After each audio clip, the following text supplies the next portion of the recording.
வணக்கம். All India radio Chennai.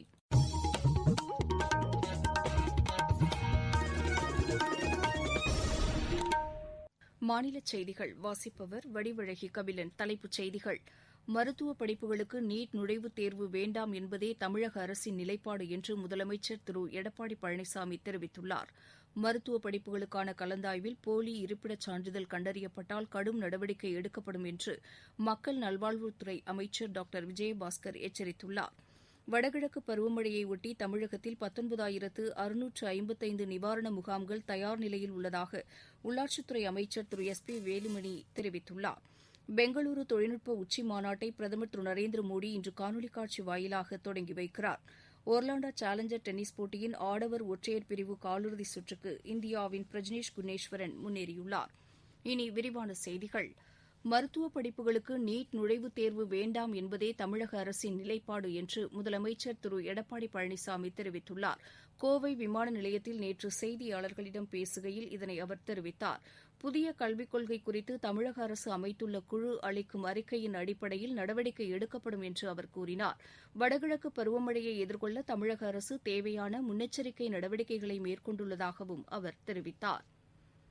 மருத்துவ படிப்புகளுக்கான கலந்தாய்வில் போலி இருப்பிடச் சான்றிதழ் கண்டறியப்பட்டால் கடும் நடவடிக்கை எடுக்கப்படும் என்று மக்கள் நல்வாழ்வுத்துறை அமைச்சர் டாக்டர் விஜயபாஸ்கர் எச்சரித்துள்ளார். சென்னையில் நேற்று நிகழ்ச்சி ஒன்றில் கலந்து கொண்ட பின்னர் செய்தியாளர்களிடம் பேசிய அவர், தமிழ்நாட்டில்தான் மருத்துவ கலந்தாய்வு வெளிப்படைத் தன்மையுடன் நடைபெறுவதாக கூறினார். இந்நிலையில் இளங்கலை மருத்துவ படிப்பு மாணவர் சேர்க்கைக்கான கலந்தாய்வில் முதல் நாளான நேற்று 235 மாணவ மாணவிகளுக்கு கல்லூரிகள் ஒதுக்கப்பட்டு அதற்கான ஆணைகள் வழங்கப்பட்டுள்ளன. முதல் நாள் கலந்தாய்வுக்கு 270 பேர் அழைக்கப்பட்டிருந்தனர். 8 பேர் மட்டும் கலந்தாய்வில் பங்கேற்கவில்லை. 27 பேர் காத்திருப்போர் பட்டியலில் வைக்கப்பட்டுள்ளனர். 224 பேர் அரசு மருத்துவக் கல்லூரிகளிலும் 4 பேர் சுயநிதி மருத்துவக் கல்லூரிகளிலும் மாணவர் சேர்க்கைக்கான அனுமதியை பெற்றுள்ளனர். 7 பேர் அரசு பல் மருத்துவக் கல்லூரிகளில் சேர்வதற்கான கடிதத்தை பெற்றனர். அரசு பள்ளிகளில் பயின்ற மாணவர்களுக்கான 7.5% உள் ஒதுக்கீட்டிற்கு உரிய இடங்களுக்கு தொடர்ந்து 2வது நாளாக இன்றும் கலந்தாய்வு நடைபெறவுள்ளது. வடகிழக்கு பருவமழையை ஒட்டி தமிழகத்தில் மாநகராட்சி, நகராட்சி, பேரூராட்சி மற்றும் ஊராட்சிகளில் 19,655 நிவாரண முகாம்கள் தயார் நிலையில் உள்ளதாக உள்ளாட்சித்துறை அமைச்சர் திரு எஸ் பி வேலுமணி தெரிவித்துள்ளார். வடகிழக்கு பருவமழையை எதிர்கொள்ளும் வகையில் சென்னையில் நேற்று நடைபெற்ற ஆய்வுக் கூட்டத்தில் கலந்து கொண்ட பின்னர் செய்தியாளர்களிடம் அவர் பேசினார். சென்னையில் சுரங்கப்பாதைகள், தண்ணீர் தேங்கும் தாழ்வான பகுதிகளை கண்டறிந்து மழைநீரை வெளியேற்ற தயார் நிலையில் பம்பு செட்டுகளை வைத்திருப்பதை அதிகாரிகள் உறுதிப்படுத்த வேண்டும் என்று அமைச்சர் கேட்டுக் கொண்டார். 3000த்திற்கும் மேற்பட்ட தண்ணீர் தேங்கும் இடங்கள் கண்டறியப்பட்டு மாநில அரசு நடவடிக்கை எடுத்துள்ளதாகவும் அவர் கூறினார். ஆரம்பத்தில் பார்த்தீங்கன்னா கிட்டத்தட்ட 3000த்துக்கு மேற்பட்ட இடங்கள்ல தண்ணி தேங்கிட்டு இருந்தது. அதுக்கப்புறம் 900 அதை குறைச்சோம். அதுக்கப்புறம் பார்த்தீங்கன்னா 300 இடங்கள் இருந்தது. இப்போ 19 இடங்கள்ல தான் நமக்கு இருக்கு. தூத்துக்குடி பகுதியில் மழை கொஞ்சம் அதிகமாக பெஞ்சிருக்கு.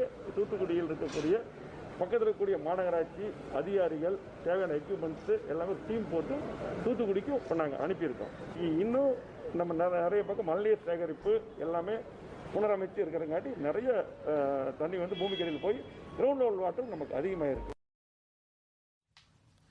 காற்று மாசுபடுவதை குறைக்க சூரிய சக்தியால் இயங்கும் சலவை பெட்டியை கண்டுபிடித்ததற்காக சூழலியலுக்கான ஸ்வீடன் நாட்டின் பெருமைமிகு விருதினை பெற்றுள்ள திருவண்ணாமலை மாவட்டத்தைச் சேர்ந்த மாணவி வினிஷா உமாசங்கருக்கு திமுக தலைவர் திரு மு க ஸ்டாலின் வாழ்த்து தெரிவித்துள்ளார். புதிய கண்டுபிடிப்புகள் மூலம் அந்த மாணவி நாட்டிற்கும் தமிழகத்திற்கும் பெருமை சேர்த்துள்ளதாக கூறியுள்ள திரு ஸ்டாலின், இந்த கண்டுபிடிப்புக்காக மத்திய அரசின் தேசிய பாலசக்தி புரஸ்கார் விருதுக்கு அவர் பரிந்துரைக்கப்பட்டிருப்பது மகிழ்ச்சி அளிக்கிறது என்றும் தெரிவித்துள்ளார். தமிழகத்தில் சிதிலமடைந்த கோயில்கள் குறித்து 2 வாரங்களுக்குள் அறிக்கை தாக்கல் செய்ய இந்து சமய அறநிலையத்துறைக்கு சென்னை உயர்நீதிமன்றம் உத்தரவிட்டுள்ளது. கோயில் சீரமைப்பு தொடர்பான வழக்கு நேற்று நீதிபதிகள் திரு மகாதேவன், திரு ஆதிகேசவலு ஆகியோர் அடங்கிய அமர்வு முன்பு விசாரணைக்கு வந்தது. கோயில் சீரமைப்பு குழுவில் இடம்பெற்றுள்ள பெயர்களை அரசு தரப்பு மற்றும் இந்து சமய அறநிலையத்துறை வழக்கறிஞர்கள் நீதிமன்றத்தில் தாக்கல் செய்தனர். மாநிலம் முழுவதும் 127 கோயில்கள் சிதிலமடைந்திருப்பதாகவும் அவற்றில் 90 கோயில்களை சீரமைக்க திட்டம் உள்ளதாகவும் அறநிலையத்துறை சார்பில் தெரிவிக்கப்பட்டது. உதகமண்டலத்தில் அரசு மருத்துவக் கல்லூரி மருத்துவமனை அமைக்க ஏதுவாக வனப்பகுதியில் அமைந்துள்ள 1838 அயல்நாட்டு மரங்களை வெட்டுவதற்கு சென்னை உயர்நீதிமன்றம் அனுமதி அளித்துள்ளது. ஹிந்துஸ்தான் போட்டோ பிலிம்ஸ் நிறுவனத்திற்கு சொந்தமான 25 ஏக்கர் நிலத்தில் கல்லூரி அமைவதை எதிர்த்து அந்நிறுவனம் தாக்கல் செய்த மனு மீதான விசாரணை நேற்று நடைபெற்றபோது அரசு தரப்பில் ஆஜரான தலைமை வழக்கறிஞர் மற்றும் வனத்துறைக்கான வழக்கறிஞர் வெட்டப்படவுள்ள மரங்களில் 90% தைல மரங்கள் என்று கூறினார். மரங்களை வெட்ட மத்திய வனத்துறையினரிடமும் தமிழக அரசிடமும் ஒப்புதல் பெற்றுள்ளதாக தெரிவித்ததை அடுத்து அதற்கு நீதிபதிகள் அனுமதி வழங்கி உத்தரவிட்டனர். நீங்கள் கேட்டுக்கொண்டிருப்பது ஆல் இண்டியா ரேடியோவின் மாநில செய்தி அறிக்கை. கோவிட்-19 எதிரான போரில் நமக்கான 3 கவசங்கள்.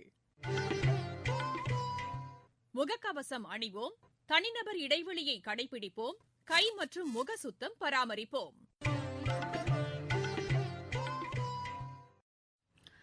பெங்களூரு தொழில்நுட்ப உச்சி மாநாட்டை பிரதமர் திரு நரேந்திர மோடி இன்று காணொலி காட்சி வாயிலாக தொடங்கி வைக்கிறார். 3 நாட்கள் நடைபெறும் இந்த மாநாட்டில் உலகம் முழுவதும் கோவிட்-19 தொற்றுக்கு பின் எழுந்துள்ள முக்கிய சவால்கள் குறித்து விவாதிக்கப்படுகிறது. தகவல் தொழில்நுட்பம், மின்னணு, உயிரி தொழில்நுட்பம் ஆகிய துறைகளில் புதிய தொழில்நுட்பங்களின் தாக்கம் குறித்தும் இந்த மாநாட்டில் கவனம் செலுத்தப்பட உள்ளது. ஆஸ்திரேலிய பிரதமர் திரு ஸ்காட் மோரிசன் உள்ளிட்ட சர்வதேச அளவில் புகழ்பெற்ற தலைவர்களும் 4000க்கும் மேற்பட்ட தகவல் தொழில்நுட்ப நிபுணர்களும் இந்த மாநாட்டில் பங்கேற்கின்றனர். புதுமையான கண்டுபிடிப்புகளில் ஆர்வம் காட்டும் வகையில் மாணவர்களை பல்கலைக்கழகங்கள் ஊக்கப்படுத்த வேண்டும் என்று குடியரசுத் தலைவர் திரு ராம்நாத் கோவிந்த் கேட்டுக் கொண்டுள்ளார். தில்லி ஜவஹர்லால் நேரு பல்கலைக்கழகத்தின் பட்டமளிப்பு விழாவில் நேற்று காணொலி காட்சி வாயிலாக உரையாற்றிய அவர் பழங்கால இந்தியாவில் கல்வியோடு ஆராய்ச்சிகளுக்கும் முக்கியத்துவம் அளிக்கப்பட்டதை சுட்டிக்காட்டினார். நாடு முழுவதும் பல்வேறு மாநிலங்களிலிருந்து பலதரப்பட்ட சமூகத்திலிருந்து வருகை தரும் மாணவர்களுக்கு ஜவஹர்லால் நேரு பல்கலைக்கழகம் சமமான வாய்ப்பை வழங்குவதாகவும் அவர் தெரிவித்தார். இந்த நிகழ்ச்சியில் பேசிய மத்திய கல்வி அமைச்சர் திரு ரமேஷ் பொக்ரியால் நிஷாங்க் புதிய கல்விக் கொள்கையை அமல்படுத்துவதில் பல்கலைக்கழகங்களின் முதன்மையான பணியை எடுத்துரைத்தார். லண்டன் அருங்காட்சியகத்திலிருந்து மீட்கப்பட்ட ராமர், லட்சுமணர், சீதாதேவி சிலைகளை மத்திய கலாச்சாரத்துறை அமைச்சர் திரு பிரகலாத் சிங் பட்டேல் தமிழக அரசின் சிலை கடத்தல் தடுப்பு பிரிவிடம் ஒப்படைத்தார். தில்லியில் நேற்று நடைபெற்ற நிகழ்ச்சியில் பேசிய அமைச்சர் 2014ஆம் ஆண்டு முதல் இதுவரை வெளிநாடுகளிலிருந்து இந்தியாவுக்கு சொந்தமான விலை மதிப்பில்லா 40 பழங்கால சிலைகள் மீட்கப்பட்டுள்ளதாக கூறினார். 2014ஆம் ஆண்டுக்கு முன்பு 13 சிலைகளே மீட்கப்பட்டதாகவும் அவர் தெரிவித்தார். தற்போது மீட்கப்பட்டுள்ள ராமர், லட்சுமணர், சீதாதேவி சிலைகள் நாகை மாவட்டம் அனந்தமங்கலம் கிராமத்தில் உள்ள ஸ்ரீ ராஜகோபால் விஷ்ணு ஆலயத்திலிருந்து கடந்த 1978ஆம் ஆண்டு திருடு போனவை என்றும் மத்திய, மாநில அரசுகளின் நடவடிக்கையால் இந்த சிலைகள் மீட்கப்பட்டுள்ளதாகவும் அவர் கூறினார். வறுமை கோட்டிற்கு கீழ் வசிக்கும் மக்களுக்கு உணவு பாதுகாப்பு அளிக்கும் ஏழைகளுக்கான பிரதமரின் நலத்திட்டம் நீலகிரி மாவட்டத்தில் முழுமையாக செயல்படுத்தப்பட்டு வருவதாக மாவட்ட ஆட்சியர் திருமதி இன்னசென்ட் திவ்யா தெரிவித்துள்ளார். உதகமண்டலத்தில் நேற்று செய்தியாளர்களிடம் அவர் பேசினார்.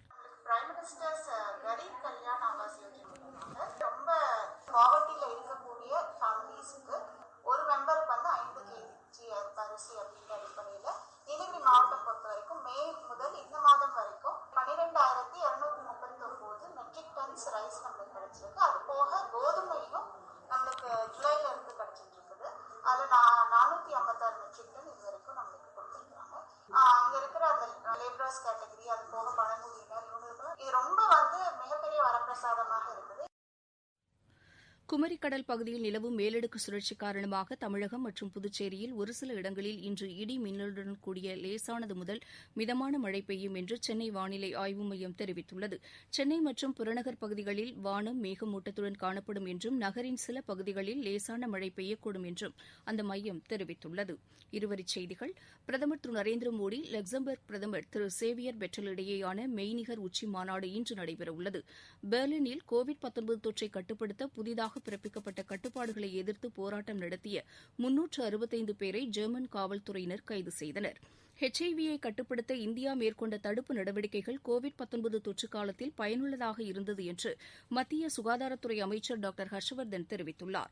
கோவா மாநில முன்னாள் ஆளுநர் திருமதி மிருதுளா சின்ஹா மறைவுக்கு குடியரசுத் தலைவர் திரு ராம்நாத் கோவிந்த், பிரதமர் திரு நரேந்திர மோடி உள்ளிட்ட தலைவர்கள் இரங்கல் தெரிவித்துள்ளனர்.